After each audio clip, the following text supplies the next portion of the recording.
ko alam pero parang nahihipnotismo ako sa kanyang titig kaya napatango na lamang ako. Kitang-kita ko ang liwanag sa mukha ni Alex sa aking pagtugon at hindi na nag-aksaya ng ano pa mang sandali ay muli niya akong sinunggaban ng mapusok na halik. Hindi na ako magpapakipot pa dahil gustong-gusto din ng aking katawan ng matinding init na aming nararamdamang dalawa ni Alex. Matapos pagsawaan ng aking labi ay lumipat ito sa aking pisngi hanggang sa aking noo. Buong mukha ko ay hindi pinalagpas ni Alex habang ang mga kamay nito ay naglulumikot na sa paghaplos ng aking katawan. Nalimpungatan na lamang ako nang may humahalik sa aking mukha. Agad kong pinigilan kung sino mang nilalang na iyon. Pikit mata pa rin ako. Asar ako na paungol, mabilis kong nahawakan ang mukha ng kung sino mang iyon at ilang sandali lang ay mabilis akong napamulat. Good afternoon, baby. Mukha ni Alex ang nakatunghay sa akin. Sa sobrang lapit na iyon ay halos magkanda duling-duling ako. Malakas ako napasigaw sabay tulak ng mukha nito. Mabilis ako napabangon at bigla ding napahiga nang maramdaman ng sobrang sakit ng aking katawan na para ba akong binugbog ng 10 tao.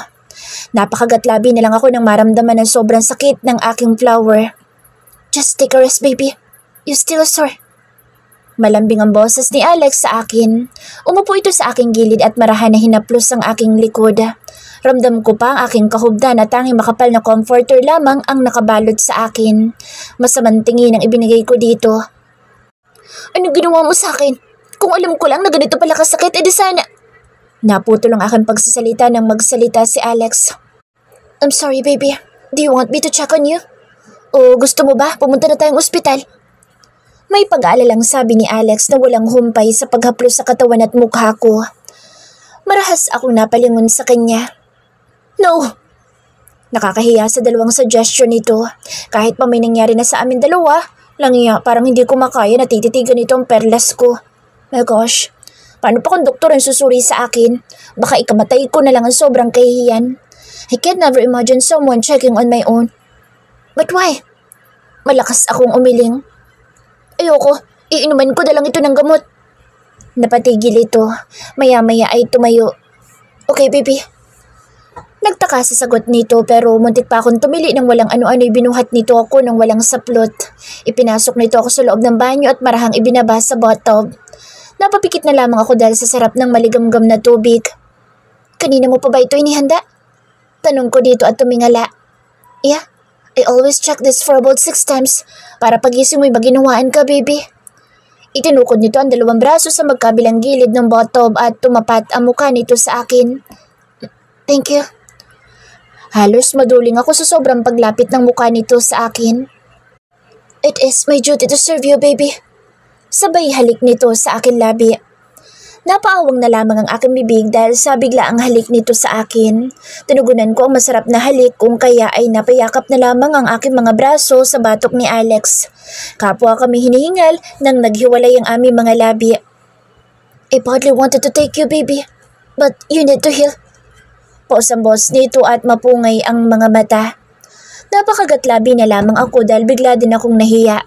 Masyado na ata akong marupok ngayon at mabilis madala sa matatamis at masasarap na halik ni Alex. Napatitig naman si Alex sa kanyang labi nang gawin niya iyon. Stop that, baby. Huh? Shit, the only thing I can do is to kiss you. Muli ay sinunggaban na naman ito ang akin labi na kulang na lang ay kainin nito ang buo kong bibig. Stay here, baby. I'll be back. Hinalikan muna nito ako sa noo bago umalis. Naiwan na lamang ako mag-isa. Napapikit na lamang ang aking mga mata dahil pakiramdam ko'y gusto ko pang matulog. Matapos ang 20 minutos na pagbababad ay nagpasya na akong umalis ng bathtub. Naligo ako at dahan-dahan kong hinagod ang buo kong katawan, lalo na sa aking flowers dahil sadyang masakit talaga. Lumabas ako ng kwarto na tanging roba lamang ang suot. Wala akong kahit na anong damit at lalong hindi ko makita ang pinagsuotan ko na tumilapo na lamang sa kung saan. Ang bala ko ay umuwi na ng bahay dahil wala pa naman hanggang ngayon si Alex. Dagdag pa ang pagkagutom ko dahil wala pa akong breakfast at lunch. Palingalinga pa ako sa sala. Wish ko lang walang ibang kapitbahay na makakita sa aking paglabas sa bahay na ito ni Alex. Saktong pagbukas ko ng pintuan ay halos mapasigaw ako sa sobrang gulat nang makita ang walang iba kundi si Alex. Nakakunod pa noon nito nang makita ako pero lumagpas ang tingin ko sa likuran nito dahil may kasama itong isang babaeng nasa middle age. "Where are you going?" Seryoso ang mukha nito. Humagod pa ang mga mata nito sa aking kabuuan. "Uuwi ako." Sagot ko dito dahil hindi ko nagustuhan ang tono ng pananalita nito.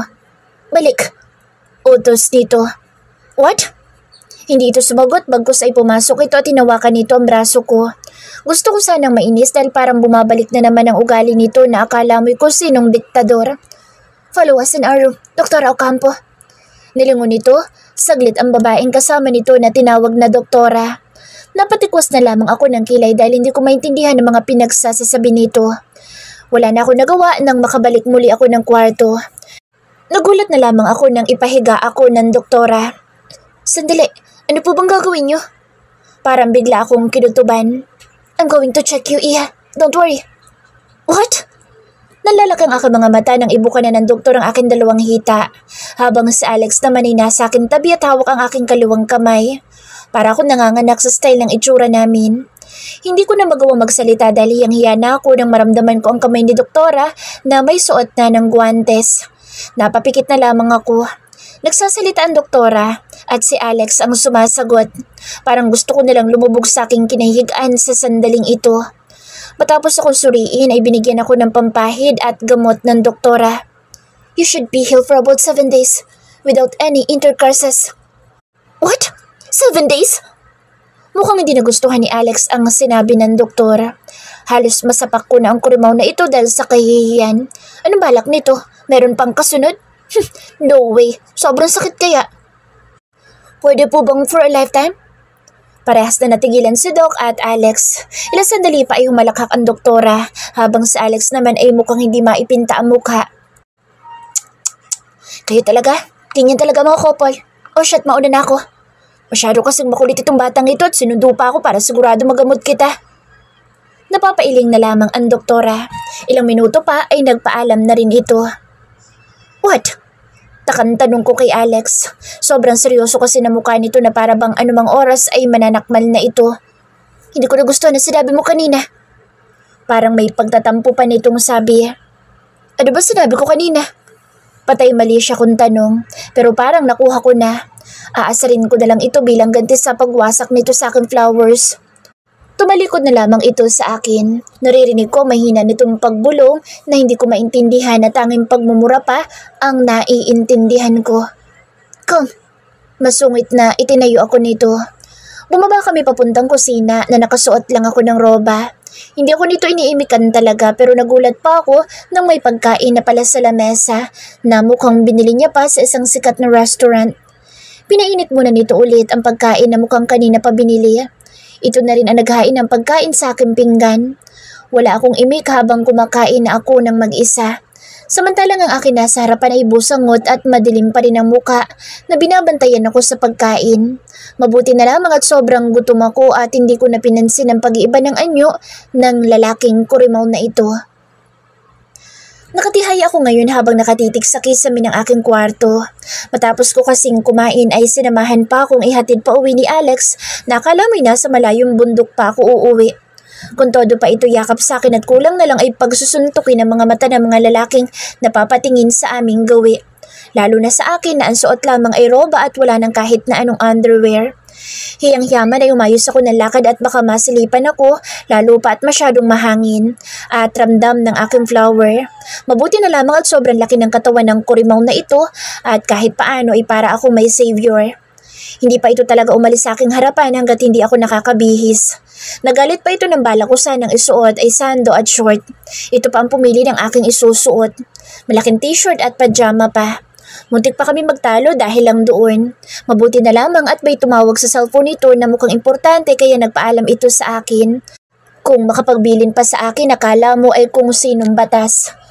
Ang bala ko ngayon ay matulog ulit dahil sadyang masakit pang aking katawan, lalo na ang aking flower na walang habas na pinagsawaan ng Alex na iyon. Nakala mo'y first time makatikim ng langit na mukha namang expert sa ganoong gawain. Langiyang animal. Kaya sa tuwing umiihi ako, ay ramdam ko pa ang hapdi. Nalimpungatan na lamang ako na may kamay na marahang humahaplos sa aking pisngi. Bahagi ako napadilat. Gising na, baby. Bungad ng walang iba kundi si Alex. Kanina ka pa? Medyo paus pa ang boses ko. Not really. Let's go downstairs so we can have our dinner. Inalalayan pa ako nito para bumangon. Daig ko pa ang baldado hanggang sa makababa kami. Napatingin ako sa wall clock. It's already 8 in the evening. Bumili ka na naman? Tanong ko dito nang makitang naka-ready na ang aming pagkain. Yes, baby. You know, I can't cook. Ayoko naman na mapagod ka pa. Nagpapahinga ka ngayon at kailangan mong gumaling. Ipinaghila pa ako nito ng upuan. Gusto ko sanang kiligin ngunit pigil ko ang mapangiti. Magkatapat kami ngayong kumakain. Sa tuwing napapataas ang aking paningin dito, sa tuwing ako ay ngumunguya ay palagi itong nakatitig sa akin. Muntik pa nga akong mabulunan. Mabuti na lamang ay maagap itong kumuha ng tubig. Naiilang ako sa paraan ng tingin nito sa akin pero sa kasulok-sulukan ng aking dibdib ay gusto nang magwala ng aking puso. Nang matapos kaming kumain ay nagpresenta pa ito na maghugas ng plato.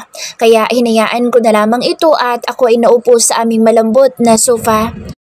Binuksan ko ang TV habang hawak ko ang aking cellphone. Ngayon ko lang ulit nabuksan ang aking account sa apps kung saan pinasok ko ang iba kong stories.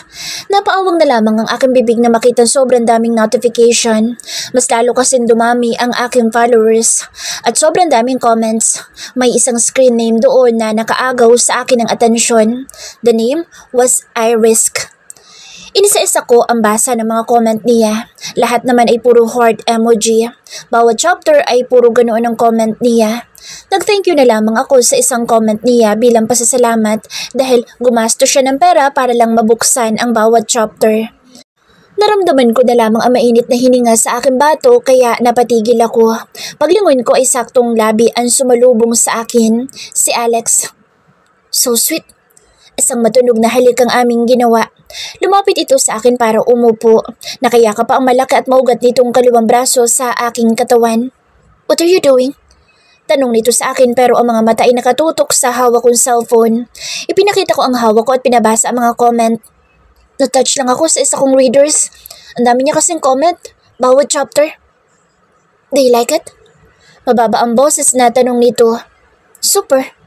Nakangiti kong sagot dito. Naramdaman ko ang paghalik nito sa aking ulo at mas lalo pang humigpit ang yakap nito sa akin.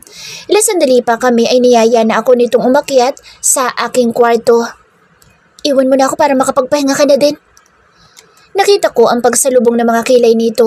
Parang hindi nagustuhan ng aking sinabi. Bakit mo ako pinauuwi? Ha? Di ba may bahay ka naman? Siyempre uuwi ka na. Naglakad ako palayo dito para pumasok ng banyo. Where are you going? Parang hindi nito nagustuhan ang paglayo ko dito. Sa banyo? Bakit? Sasama ka pa? Tumikwas ang aking kilay. Tinitigan muna nito ako bago sumagot. Okay. Hinayaan ko na lamang ito at tsak uuwi na ito sa kanyang bahay. Pumasok na ako sa banyo para makapag-hotbath. Gusto ko maligo ng maligamgam lalo na at mahapdi pa talagang aking flower. Tinitiis ko lang talaga para hindi magtanong sa Alex. Grabe naman kasi ang lalaking iyon. Sobrang laki ng batuta. Nang matapos ay nakabalot lamang ng tuwalya ang aking katawan nang ako'y lumabas. Muntik pa ako mapasigaw sa sobrang gulat nang makita ko si Alex na nakahiga sa aking kama na para bang kanina pa naghihintay. Bakit nandito ka pa? Naglakad ako palapit dito. Dahil gusto ko. Bumangon ito at lumapit sa akin. Teka, anong gagawin mo? Parang bigla akong kinabahan kaya napatili na lamang ako nang buhitin ako nito at ihiga sa kama. Mukhang may binabalak na naman ito. Hindi pa nga ako magaling. Stay there, baby. Tumayo at kinuha nito ang ointment na nakapatong sa itaas ng cabinet. Napaawang na lamang ang aking bibig dahil mali pala ang inaakala ko. Masyado na ata akong mahalay. Diyos ko. Spread your legs, baby. Utos nito nang humarap sa akin. What? Gumapang ito sa kama habang hindi humihiwalay ang tingin sa akin. Nasa ibaba ko siya ng aking paa. Nagulat na lamang ako na ipaghiwalay nito aking dalawang hita. Hey, anong ginagawa mo, Alex? Bulalas ko dito. Wala pa naman akong suot na panloob. Kailangan mong gumaling, baby. Hindi mo na kailangan niyang gawin, Alex. Ako na't kaya ko naman. Nakakahiya naman kasi. Dumilim ang mukha nito na para bang hindi nagustuhan ang sinabi ko. Huwag kang makulit, baby, dahil ako lang ang gagawa nito. Masungit na sagot nito. Hindi na lang ako sumagot at tinayaan ko na lamang ito. Napapikit na lamang ako ng aking mga mata nang maramdaman ko ang daliri ni Alex na humahaplos sa aking flower. Diyos ko po, parang hindi naman naglalagay ng ointment kundi nanananching lang. Bukang-buka tuloy ako sa harapan ng lalaking ito. Nakakahiya ang itsura ko pero itong sa Alex na ito ay poker face lang. Naramdaman ko na lamang ang malamig na ointment na ipinapahid ni Alex sa gilid ng aking flower. Marahan lamang ang bawat pagdampi ng daliri na ginagawa nito sa akin. Ilang minuto niyong ginawa at nang matapos ay maingat niya akong inayos sa pagkakabangon. Pinaupo ako nito sa harap ng aking vanity mirror. Sit here. Utos nito sa akin at tumalikod. Nagalungkat pa ito sa aking cabinet. Nakita ko na lamang na may hawak itong pajama ko at underwear. Napatayo ako at mabilis kong kinuha ang mga iyon at baka bihisan pa ako nito. Sobra-sobra na ang ginagawa nito sa akin. Nakakahiya na. Pero mabilis ang kamay nito at nahablot nito ang pajama ko. Sumagot ang muka. Huwag ka nang makulit, baby. Umupo ka at bibihisan kita. Hindi mo na kasi kailangan pang gawin yan. Maktol ko dito. Hindi ako nito pinansin at hinila na ako nito para paupuin. Nagulat pa ako nang bigla itong lumuhod sa aking harapan. Napanganga na lamang ako ng itaas nito ang isa kong paa kasunod ang isa ko pang paa. Napapikit na lamang ako ng mga mata nang itinaas nito ang aking panty na kulay pula. Ramdam ko pa ang makalyo nitong mga kamay sa aking balat. Ramdam ko din ang mainit nitong hininga. Parang sinisilaban tuloy ang aking katawan ngayon. Baby, paos ang boses ni Alex na ikinatingin ko dito. Diyos ko, mukhang pati ito ay nakakaramdam din ng pangiinit. Itaas mo na yan para makapagbihis na ako. Sagot ko dito. Nagpapasalamat ako nang hindi nanginig ang aking boses dahil sa paraan ng titig nito sa akin na may halong pagnanasa. Can I kiss you instead? Huh? Napahawak ang kanang kamay nito sa aking batok at halos mapugtong aking hininga nang halikan na lamang ako nito. Matapos ang mainit na halik ay tinitigan ako nito at muli hinalikan ako nito sa aking noo at tumayo ng tuwid. Ito na din ang nagsuot sa akin ng pajama. Hindi na ako nagreklamo pa at tinayaan ko na lamang ito. Ang akala ko ay tapos na, yun pala ay hindi pa. Anong gagawin mo? Tako kong tanong dito. Kinuha nito ang blower sa ilalim ng drawer. I'm going to blow your hair, baby. Napapitlag na lamang ako sa kanya sa harap ng salamin. Kanina pa gustong tumalo ng aking puso sa sobrang kilig na ginagawa nito sa akin. Nang matapos ay humiga na ako. Nagulat pa ako nang tumabi ito sa aking paghiga. Hindi ka ba uuwi? Tanong ko kay Alex. No, ayaw mo ba ako dito? Kunot noo pa ito habang nakatagilid paharap sa akin. Nakatukod pa ang siko nito kung saan nakapatong ang ulo ni Alex. Hindi naman. Kasi syempre may bahay ka. He chuckled while his free hand touching my cheeks. I don't leave you. Saka gusto kong kasama kita. Kung dati pinapangarap pa kitang makasama, edi mas lalong hindi na kita iiwan dahil akin ka na. You are mine. Only mine. Nakatitig ang mga mata nito sa aking mga mata. Napaawang ang aking labi sa sinabi nito. Totoo ba ang pagkakarinig ko? Matagal na niya akong pinapangarap na makasama. Wala pang ang 2 linggo kami magkakilala. Makapagsabi naman ito ng only mine dahil pang-obsess. Samantalang dapat nga hindi ko dapat ito pinahihintulutan na lumapit sa akin. Pero huli na. Kung dati ay pagkayamot ang nararamdaman ko sa taong ito, ngayon naman ay puro paghanga at worst pa ay mabilis na naglaho ang aking flowers sa taong ito. My gosh, ano kayang isipin ng aking mga kaibigan kapag nalaman ang nangyari sa aking buhay? Anong only mine ang pinagsasasabi mo? Mataray na salita ko. Yes, you're mine. Niyakap nito na mahigpit ang aking katawan palapit sa katawan nito. Tumigil ka at hindi pa ako magaling. Asik ko dito. Why? I just want to cuddle you, baby. Nothing else. Do you think that we will end up to moaning until morning? Nangaakit na salita nito sa akin. Mabilis na napalo ko ito sa kanyang dibdib. Dino? Saka naman. Pagtataray ko dito sabay talikod. Narinig ko pa itong tumawa at mas lalo pa ako niyakap ng mahigpit. Naramdaman ko pa mga halik nito sa aking batok. Good night, baby. Night, Kurimaw. Sabay talukbong ko ng kumot. Pero mabilis ako napatili ng hatakin nito ang kumot at nakikumot sa akin. Ano ka ba? Pabebe ko pang saway dito pero sa totoo lang ay halos magwala na lahat ng egg cells ko sa katawan sa sobrang kilig sa lalaking panay ang yakap sa akin. Shh! We should sleep na, baby. Inirapan ko na lamang ito at nanahimik na. Niyakap ko na din ito dahil ang sarap pala ng may kayakapan bago matulog. Sa paglipas pa ng mga araw, ngayon ay ikapito ng araw na paggaling ng aking flower. Bilang na bilang ko dahil bilang na bilang din na lalaking kurimaw na palagi nagpapahid ng ointment sa aking flower. Panay pang haplos dito doon kaya kung minsan na hindi ko maiwasang mamasa na lang sa ibaba. Wisit talagang Alex na ito. Para natuloy kami mag-asawa dahil dito ito kung minsan nakikitulog o kaya naman sa bahay nito ako matutulog. Hindi kami mapaghiwalay na dalawa. Ewan ko ba sa Alex na ito? Masyado kaming attached sa isa't isa. Wala naman kaming label. Pero ang puso ko'y nababaliw na sa lalaking ito. Kasalukuyan ako naguhugas ng pinggan ng may 2 braso na pumulupot sa aking bewang.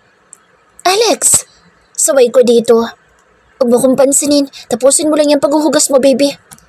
Marahas ako napabuntong hininga. Napakaklingi talaga ng taong ito kahit kailan. Kung kailan ito gugustuhin yumakap ay yayakap talaga na para bang maglalaho ako sa kanyang paningin. Mabuti na lamang at patapos na rin ako. Nakabihis ako ngayon ng dress na kulay peach na hindi aabot sa akin tuhod ang haba habang kita ang aking mga balikat. Inilugay ko na lamang ang aking lagpas, balikat na buhok at nilagyan ng clip na may ribbon ang one side kong buhok. Naglagay din ako ng light makeup para mukhang presentable ang aking mukha. Habang nagsuot ako ng 3 inches na pointed heels na kulay itim at ang pouch na kakulay ng aking damit ang aking dala na cellphone at wallet lang ang laman. Niyaya kasi ako mag-dinner ni Alex sa labas. Hindi ko alam kung saan kami kakain pero bigla ako na-excite dahil for the first time in my life ay makikipag-date ako. Ilang beses akong umikot-ikot sa harap ng salamin para tingnan ang aking itsura dito sa aming sala. Ewan ko ba pero gusto ko kasi maging maganda sa harapan ni Alex ngayon. Ngayon ko lang kasi mararanasan ng ganitong klaseng kilig bukod sa mga crush ko. Dati na tanging paghanga lang ang nararamdaman ko. Napatigil ako nang may kumatok sa pintuan. Agad ko naman iyong nilapitan at nang buksan ko ay pabango agad ang unang sumalubong sa akin, si Alex. Baby. Napatingala ako kay Alex at halos mapaawang ang aking labi nang makita ko ang itsura nito. Nakasuot ito ng black long sleeve na itinupi pa hanggang siko.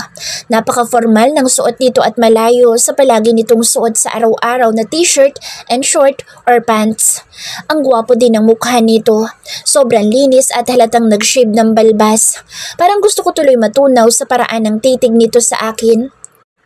Tom, you look so beautiful tonight, baby. I hate to let you out and someone might to see you. Hindi pa man ako nakakaimik ay mabilis pa sa kidlat nito akong hinapit sa aking bawang at walang paalam ako nitong hinalikan. Oh dear Lord, pakiramdam ko'y lumulutang ako sa kilig. Napayakap tuloy ako sa kanyang bawang. Kapwa kami hinihingal matapos ang nakakaubos siningang halikan. You ruined my lipstick. Reklamo ko nang halos kumapal ang aking labi sa paraan ng halik nito. Ganito ako nito palagi halikan. Kulang na lang ay mawalan ako ng labi. Tom, that lipstick.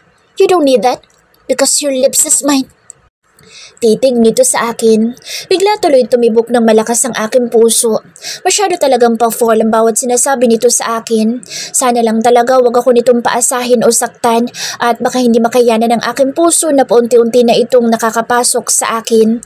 Kahit ba wala naman itong sinasabi sa akin kung mahal ba niya ako, ngunit sa mga kilos naman ito at pag-aalaga sa akin ay nararamdaman ko. Tumikim ako. Tara na ba? Pagyaya ko dito dahil parang iba na ang nakikita ko sa mga mata ni Alex. Punong-puno ng pagnanasa.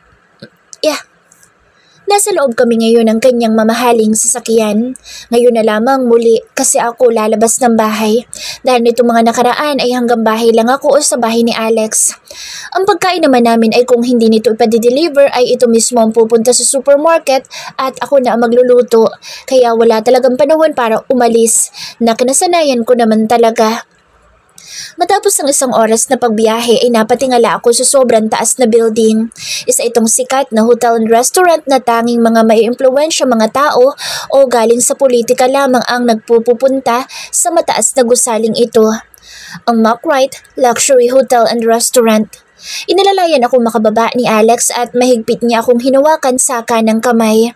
Nang makapasok sa loob ay mabilis kaming nilapitan ng dalawang staff. Si Alex ang kumakausap sa mga ito. Ilan sandali pa umakyat kami sa pinakamataas na floor pero hindi dahil sa rooftop ang amin diretsyo. Kahit nagtataka ako ay hindi ako umiimik. Halos mapanganga ako nang makita ko sobrang daming kandila na nakalagay sa floor at may ilang mga petals ng roses ang nakakalat sa aming nilalakaran. Binitawan ako ni Alex pero hindi ko pinansin dahil natuon ang aking tingin sa dulong bahagi. It looks like an enchanted romantic dinner. Isang candlelight na nasa gitna ng red table. Kung noon ay nangangarap lang ako na maka-experience ng ganito, ngayon ay totoo na. Napatigil ako nang biglang may tumugtog sa kung saan malapit sa aking kinatatayuan. Napalingon ako at mabilis kong nakita sa kabilang dulo ang isang banda at hindi ko iyon napansin kanina.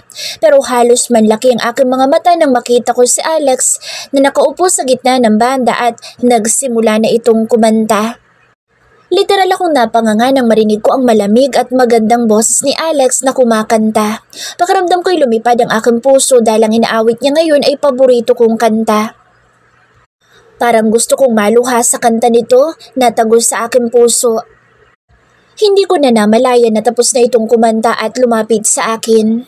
May hawak itong malaking bouquet na puro red roses at ibinigay nito sa akin. Nanginginig na inabot ko ang bouquet. Baby, I know everything is fast for you, but as long as I'll make you happy, I will do everything to make you mine. Bigla itong lumuhod sa aking harapan na malakas kong ikinasinghap. Please, just say yes. I don't want to end this night without your answer, and I don't want to hear a no answer. Napayuko na lamang ako sa kanya at kulang na lang ay kumawala ng aking puso sa lakas ng tibok noon. Can you be my girlfriend? My beautiful Ariane Sandoval? Base sa pagkakasabi nito ay parang nag-uutos. Halatang ayaw ng rejection. Masyado itong mabilis sa totoo lang kahit ba may nangyari na sa amin ay hindi ako sanay sa ganitong bagay pero ayoko na magpakipot pa dahil ito na ang hinihintay ko. Alex, baby. Nakaluhod na nakatingala pa din ito sa akin. Tumango ako kahit nahihiya. Yes. Mabilis itong tumayo at mahigpit akong niyakap. Kulang na lang ay hindi ako makahinga sa paraan ng pagyakap nito sa akin. Oh God, thank you. I love you, Ariane. I love you so much, baby. Tuluyang tumulong aking luha sa sinabi nitong mahal niya ako. You don't know how happy I am right now, baby. I love you so much for making me happy this much. God. Ramdam ko ang kasiyahan sa boses nito. I love you too. Sagot ko dito na ikinatigil nito sa aking pagyakap. Say that again? I love you. Pigil ko ang aking ngiti na makita ko ang shock sa kanyang mukha. Bakit ka natulala? Ayaw mo ba? Kunwari nagtatampo ako. No, I mean, I can't believe that you love me too. But Tom, of course, you love me too. Tuluyan ako napangiti sa sinabi nito. Ako na ang tumingkayat para halikan ito sa labi. Naniniwala ka na? Oh baby. Sobrang saya ang nararamdaman ko ng sandaling ito. Kahit masyadong mabilis ang mga pangyayari sa pagitan namin dalawa ni Alex, ay hindi naman na ito hadlang dahil mahal ko ang taong ito at alam ko din na mahal ako nito. After a romantic dinner with expensive food and wine, nandito kami mismo sa loob ng hotel nag-check-in. Alam ko naman na ang kasunod nito and I am more exciting at this moment as a new couple. Saktong pagpasok namin sa kwartong aming gagamitin ay mabilis akong sinunggaban ng mainit na halik ni Alex. Sobrang mapusok ang halik nito sa akin kung kaya ay ginantihan ko din ito bilang tugon. Maririnig ang matutunog na halikan namin. Kapwa kami hinihingal na dalawa na mapaghiwalay namin ang aming mga labi. Nakatitig ito ng husto sa akin. Kitang-kita pa ang namamasa nitong labi. Nagulat na lamang ako nang basta na lamang ako nitong buhatin at sinalo nitong aking pang-upo. Kaya napakapit na lamang ang aking mga braso sa batok nito. At ang aking mga binti ay mabilis na pumulupot sa bewang nito. At muli ay isang masarap na halik ang aming ginawa. Naramdaman ko na lamang ang paglakad nito. Napatigil ako at nilibot ang aking paningin nang makita kong papasok kami sa loob ng banyo. Alex? Baby? Napakapungay ng mga mata nitong nakatunghay sa akin. Maingat nito akong ibinaba habang hindi hinihiwalayan ng tingin. Nakatingala lang ako kay Alex dahil sa laki at tangkad nito. Umangat ang kamay nito papunta sa aking likuran. Nagulat na lamang ako nang maramdaman ng tubig na bumagsak mula sa aming uluhan. Binuksan pala nito ang shower. Alex, mababasa tayo. Wala tayong pamalit na damit. Napasimangot ako nang maramdaman ang lamig ng tubig at nababasa ng aking kasuotan. Don't worry, baby. I can buy the whole boutique stores for you. Nakangisi nitong sagot sa akin. Napamaang na lamang ako nang ibinaba na nito ang suot kong dress pabagsak sa basang tiles.